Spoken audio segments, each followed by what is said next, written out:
And now, News Channel 10's 24/7 local weather first alert forecast, sponsored by Generator Supercenter of Amarillo. Hi, Kevin Sally in the Weather Center. Boy, an unsettled weather pattern continues. Not a lot, but scattered showers, thunder showers off and on, popping up here and there, really for the next couple of days through the weekend and into the first part of the upcoming week. Part of the reason is our upper level wind pattern, or our jet stream pattern. See a big ridge of high pressure in the eastern part of the country, making the east really hot.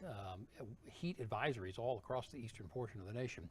Then this trough in the western portion of the country, and the way this setup is that it kind of brings in some moisture from the Gulf of Mexico, from the ridge, and then also from the trough brings in moisture from the Pacific Ocean.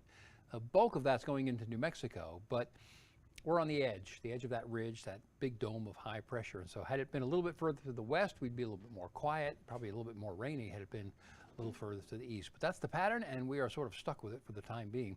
Here are the advisories, all the orange counties, much of the eastern part of the country, heat advisories and excessive heat warnings for a good chunk of North Carolina, Virginia, into West Virginia, southeastern Pennsylvania, even earlier all the way up into the New England states. So very hot in the eastern portion of the nation.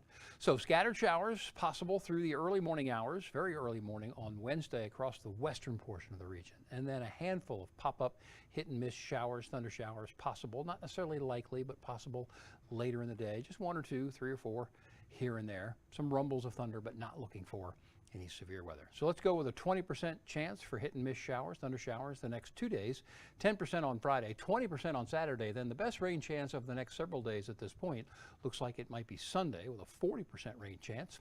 And then we'll go back down to 30. Temperatures pretty close to average, near 90 for the next couple of days.